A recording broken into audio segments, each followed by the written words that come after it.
safarka lagu ismay samawada ee waftiga ballaaran ee hogaaminayo xisbul mucaaradka isbedel doonka waa xisbiga wadani mudane cabdiraxmaan maxamed cabdilaahi ciro oo galay maalintiisii saddexaad socdaalkii ugu ballaarnaana ku gaala bixinayay gobolweynaha togdheer waxay tuulo iyo degmaba cagta soo dhigeen deegaanta ballaaran iyo dhulka baaxadda leh ee ku teesan xadka Soomaaliland la wadaagto dalweynaha Itoobiya ujeedka iyo maqsadka socdaalka samawada ee mudane ciro horkacayo ayaa silka ku hayay sidii bulshada gobolka togdheer bari iyo galbeed koonfur iyo waqooyi miyi iyo magaalo bulshadu ay u wada qaadan lahayd kaarka cod bixinta xilligan diiwaangelintiisa socoto walow qorshaha safarka wafdigu ay ku ilaalinayeen ujeedka uu xambaarsan yahay hase ahaatee kadib kolkii wafdigu gaadhay deegaanta hawdka iyo dhulka aan dhagax lahayn laga bilaabo magaalooyinka in afmadoobe qoryaale dadan iyo shanshacade waxa jawiga safarku isu bedelay dareen bulsho oo ka turjumaya u helanaanshaha isbedelka siyaasadeed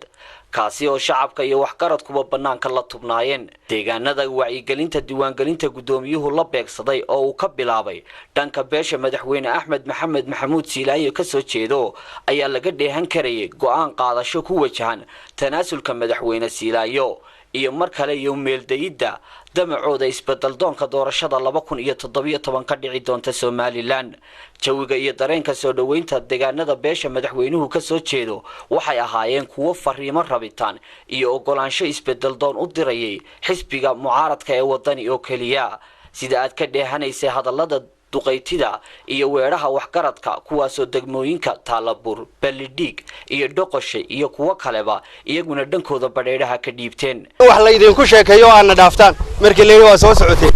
oo halkan xusbi baa raadad inay wala joogo aad moodaan ayaan idin ka baqay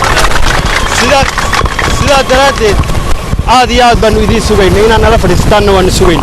halkan hore waxa noogu yimid musharaxa بريء هراء أحد كلمية أحمد محمد محمود سيلاني ولوين وحنو إسلام واحد في تولوي كأقول نصيب خبر هلاي مشرحين ويدي صادح فريست أو وحويدي ستان لكن واحد نقول تولوي كأقول نصيب كترن قدومي مقالة بلديك مقالوين كاجا كم تاي مقالوين كعاد عاد كيلو تونتاي كم تاي وان كوب صودا ويننا وان كوب عضينا رير كلا يا خبر حبوش أما خبر شعلو waxaanu idin cadaynaynaa oo idin sheegaynaa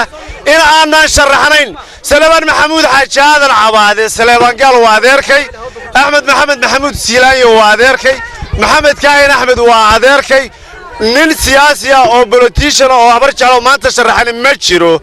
habar yoonis adaatiin garxatiisu way idin xushan yahay Cabdiraxmaan Ciro way idin xushan yahay habar jecel waxaan qabaa codkeeda marka laga dhigo 3 meelood 2 meelood inuu helayo hogaamiyaha qunyar socodka Cabdiraxmaan Maxamed Cabdilaahi deegaanadan aan maanta soo maray socodkaygu kuma badnay qaarna horeba uma dhiman waxaan sidii laba martiyood ma wada qaadi karaano Siilaayo Ciro ma wada qaadi karaan marka hadda odayga meeshii ka baxay martida koowaad waa aniga intaasi kadib wafdigu waxay u soo kici timeen dhanka hawdka iyo jihada gobolka togdheer ee uu ka soo jeedo gudoomiye Cabdiraxmaan Maxamed Cabdilaahi Ciro gobolka togdheer jihada kale waxay ahayd mid ku muquuninaysay soo bandhigida iyo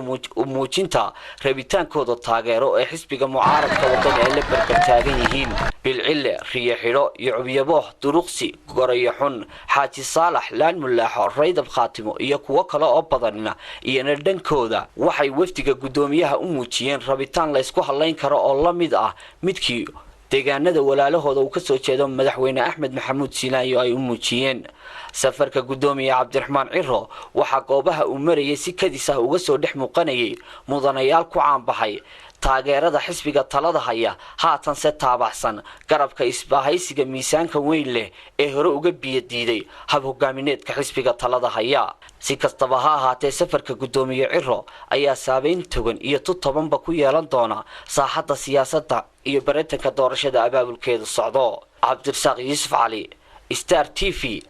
Raydab Khaatumo